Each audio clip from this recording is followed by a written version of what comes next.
Recibimos hasta ahora en TPA Noticias Matinal a Eduardo Abas, presidente de la Unión Profesional de Trabajadores Autónomos de UPTA. Eduardo, buenos días, bienvenido. ¿Qué tal? Muy buenos días. Bueno, ¿qué le parece la propuesta del Gobierno para las cotizaciones de autónomos? No sé si se está ultimando, si hay un acuerdo, si lo va a haber. Bueno, hoy mismo tenemos una importante reunión que ha dado comienzo ya en estos momentos, en la que el Gobierno nos va a proponer una reformulación de sus tramos de cotización que entendemos que es absolutamente necesaria, puesto que lo que pretendemos desde nuestra organización es que haya una bajada importante ya en este momento, en el año 2023, cuando se ponga en marcha este nuevo sistema, para aquellos autónomos que tengan rendimientos de trabajo. Aclaremos que el rendimiento de trabajo es lo que literalmente los autónomos se llevan a su casa una vez deducidos todos los gastos y todos los impuestos y las deducciones que existen en derecho, para que los trabajadores autónomos con peores condiciones económicas, aquellos que están por debajo de los 15.000 euros de rentas de trabajo, puedan ver cómo se alivia su carga contributiva ya desde el primer momento, es decir, desde la entrada de este nuevo sistema en el año 2023. Este es el hándicap que nosotros hemos puesto encima de la mesa para que tengamos un acuerdo y para que podamos dar para adelante a lo que creemos que es un sistema que debe de ser impulsado, que debe de cambiar el desastre que tenemos en estos momentos. Recordemos que un autónomo de Sobrescobio que tiene un pequeño local de hostelería tiene la misma obligación de cotización, los 294 euros, exactamente igual que el farmacéutico que tiene la farmacia en el centro de Oviedo, algo que es inaceptable si hablamos de justicia contributiva. Sí, la propuesta suya es clara y siempre lo han dicho, ¿no? Digámoslo así, que pague más el que más gana. ¿Y cuál es la percepción que tienen por parte del Gobierno? ¿El Gobierno está por la labor? Bueno, el Gobierno está por la labor. El Gobierno, no nos olvidemos que este sistema que nos ha presentado a las organizaciones y a los agentes sociales es un sistema que ya hemos nosotros presentado en el año 2017 en el Congreso de los Diputados, en la subcomisión delegada de la reforma del RETA.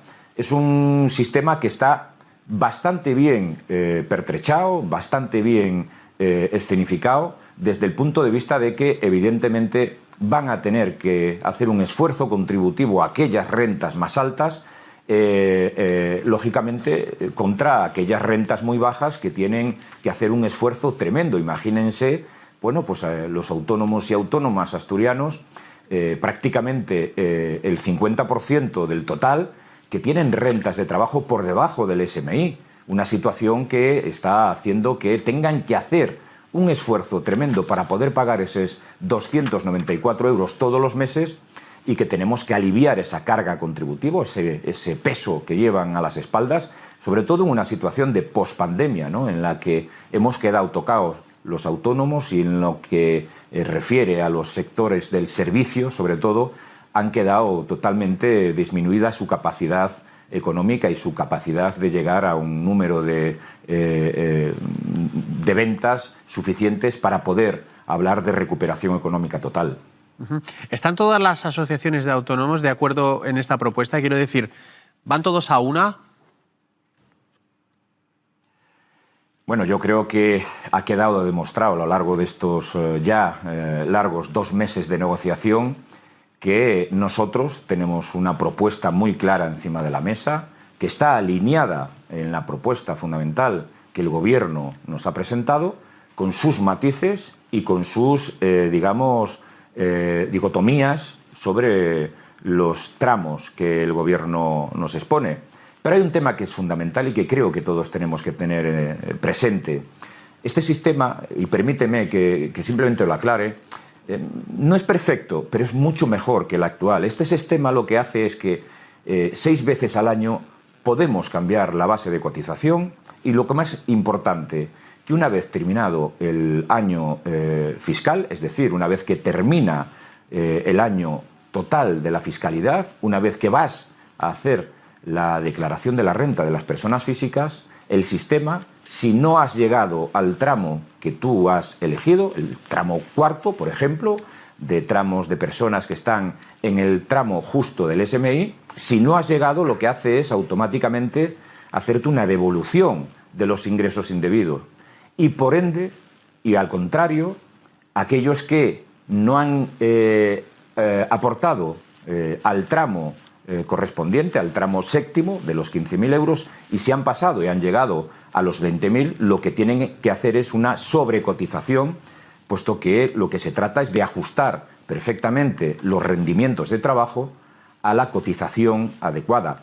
Y esto además tiene que ser un ejercicio de responsabilidad, porque lo que tenemos que tener claro es que en estos momentos lo que tenemos que hacer es que los autónomos con rentas bajas dejen de hacer ese esfuerzo tremendo que están haciendo, y los autónomos con rentas altas, no nos olvidemos, 700.000 en toda España, que tienen rentas por encima de 30.000 euros, que mayoritariamente, además, a día de hoy están cotizando en la base mínima, es decir, en los 965 euros, igual que aquellos que no pueden ni siquiera llegar a pagar la cuota mensual, tienen que hacer un esfuerzo contributivo superior, porque ha perdido el sistema eso que nosotros decimos que es la justicia contributiva, y lo tiene que recuperar, porque además tiene que ser un sistema solidario y sostenible económicamente.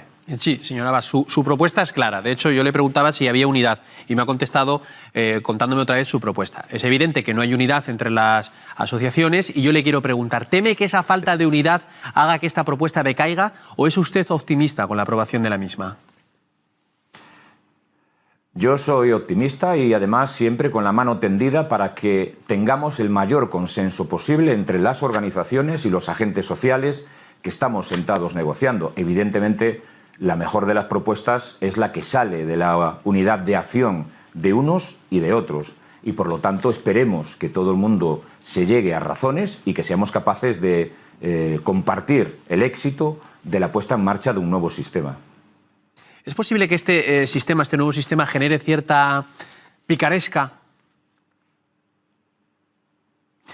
Hombre, pues es muy difícil, la verdad, a día de hoy, con el control que tenemos de la agencia tributaria. No nos olvidemos que dentro de un año apenas vamos a tener la obligación de la factura electrónica. No nos olvidemos también que la agencia tributaria controla absolutamente las entradas y las salidas de las cuentas corrientes de los bancos en los que nosotros o con los que nosotros trabajamos habitualmente.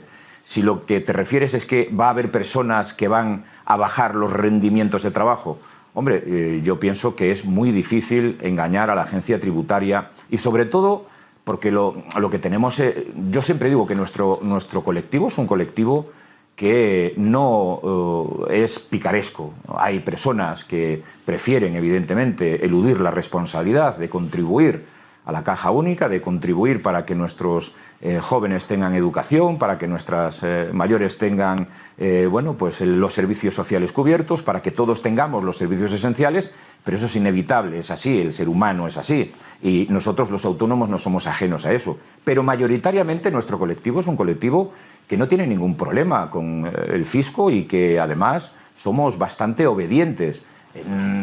Que le pregunten a alguien cuando aparece la cartita con el membrete de la agencia tributaria, es que lo primero que nos echamos es a temblar. Y ante esa situación nosotros preferimos, evidentemente, no echarnos a temblar y cumplir con lo que marca el ordenamiento jurídico de nuestro país. Sobre la pandemia, quería yo preguntarle, ¿cómo están los autónomos? ¿Cómo han podido sobrevivir? ¿Cuántos, no quiero yo decirlo así, pero cuántos han caído? No sé si tiene usted algún tipo de cifra, de dato.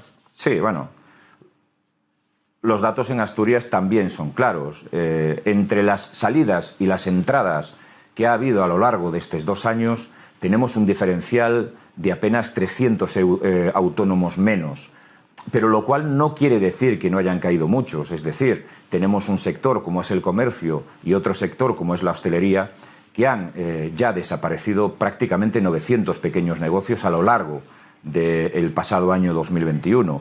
Los autónomos salimos tocados de la pandemia, pero no solamente salimos tocados desde el punto de vista económico, salimos también tocados, y hay que decirlo aquí, con una situación que es bueno, pues los riesgos psicosomáticos que se están produciendo en estos momentos, con todas las incidencias pues de haber vivido una incertidumbre tremenda toda la ciudadanía, pero fundamentalmente los autónomos, en los que hemos tenido que tener cierres obligatorios, cierres perimetrales, nos hemos tenido que encerrar en nuestros domicilios por causa de contagio del COVID-19 y también nos hemos tenido que cerrar en nuestro domicilio por ser personas cercanas a contagiados. En definitiva, hemos llevado la pandemia lo mejor posible, pero evidentemente el colectivo ha salido tocado. También hay que decir que las ayudas que se han puesto encima de la mesa, desgraciadamente, en el caso de las ayudas que ha gestionado el Principado, pero que son una consecuencia de los 140 millones de euros que ha destinado el Gobierno central, han sido un auténtico fiasco, pero porque el Gobierno central no ha entendido la necesidad de inyectar economía directamente al eslabón más débil, que es el autónomo. Han preferido poner requisitos tremendamente duros antes de hacer requisitos livianos en los que todos los autónomos debieran de haber podido, por lo menos, captar parte de los recursos perdidos durante la pandemia. No sé si puede usted recordarnos, si hay algún autónomo escuchándonos ahora, corríjame si me equivoco, porque no quisiera dar yo esta información mal. ¿Estamos en los últimos días para pedir el bono social, ayudas de pandemia? Estamos en los últimos días, pero eso no quiere decir que no vaya a continuar. La sexta ola aún no ha terminado y nosotros vamos a trabajar para que se pueda aumentar durante 3 meses más las ayudas, el bono social contra la pandemia, pero también el cese extraordinario de actividad, puesto que aún hay ahora mismo sectores de actividad que no pueden trabajar. Es el caso, por ejemplo, de aquellos autónomos que se dedican a todo el tema de congresos, de ferias, de exposiciones, a todos los autónomos de eventos y a los autónomos que se dedican a las actividades de feriantes, a las actividades lúdicas, que aún no pueden poner su negocio en marcha y que llevan, no nos olvidemos, 2 años cerrados a cal y canto. ¿Esa prórroga de 3 meses ya la han pedido? ¿Han tenido respuesta del Gobierno? Bueno, normalmente siempre se negocia la prórroga. Recordemos que el cese de actividad extraordinario siempre se negocia en la última semana antes de que termine el periodo. No hemos llegado aún. Nosotros ya hemos advertido al Gobierno, es decir, al Ministerio de Inclusión y Seguridad Social, de que es necesario aumentar otros 3 meses más, puesto que, insisto, la sexta ola ha sido una sexta ola no tan brutal desde el punto de vista del impacto de fallecimientos y hospitalarios, pero sí ha sido brutal desde el punto de vista de las bajas de cientos de miles de trabajadores autónomos que han tenido que cerrar su negocio, puesto que mayoritariamente son trabajadores autónomos sin asalariados que han tenido que cerrar para poder recluirse en su casa, pasar la cuarentena de 7 días y, por lo tanto, cumplir con la obligación de todos los ciudadanos de este país. Y una última pregunta, que no es poca. ¿Cómo afecta a los autónomos la nueva reforma laboral y el nuevo salario mínimo? Pues mire usted, la reforma laboral es una reforma esperada. Nosotros los autónomos no tenemos problema con la reforma laboral, más bien todo lo contrario. Pero le voy a dar una explicación que creo que es contundente. La mayoría de nuestro colectivo, estamos hablando de en España 400.000 trabajadores autónomos con asalariados, estamos hablando en Asturias que tenemos un porcentaje de apenas el 20% sobre los 72.000 autónomos, tenemos asalariados. Pero tenemos asalariados en unas condiciones que dignifican el trabajo, es decir, que ya están adaptados a los convenios colectivos del sector. Los autónomos lo que hacemos es obedecer fielmente a los gestores administrativos, que son quienes nos gestionan los recursos humanos, y que cuando les decimos que queremos contratar una persona para determinada tarea, faena dentro de nuestro negocio, automáticamente estos gestores lo que nos dicen es: el convenio colectivo marco es este y este es el salario que tenéis que pagar al trabajador. Y por lo tanto, para nosotros no es ningún problema, más bien todo lo contrario. Todo lo que sea dotar a los trabajadores con un reconocimiento económico mayor, es insostenible que los trabajadores, en este caso, tuvieran un salario mínimo por debajo de 1.000 euros, cuando estamos hablando que en el entorno europeo están con salarios por encima ya de los 1.300 salarios mínimos. España pues se quedó en un momento determinado en el furgón de cola. Bueno, pues en estos momentos lo que significa es que mayor poder de compra, mayor poder de gasto, y lo que quiere decir eso, y que va a redundar en nuestros negocios, que seguramente vamos a tener pues un mayor nivel de compra por parte de los trabajadores, que son, no nos olvidemos, el elemento fundamental del consumidor medio para nuestros negocios. Eduardo Abas, presidente de UPTA, Unión de Profesionales de Trabajadores Autónomos, muchas gracias por atendernos, gracias por sus reflexiones y gracias también por su trabajo, porque el de los autónomos es también una labor esencial en este país. Muchísimas gracias, buen día.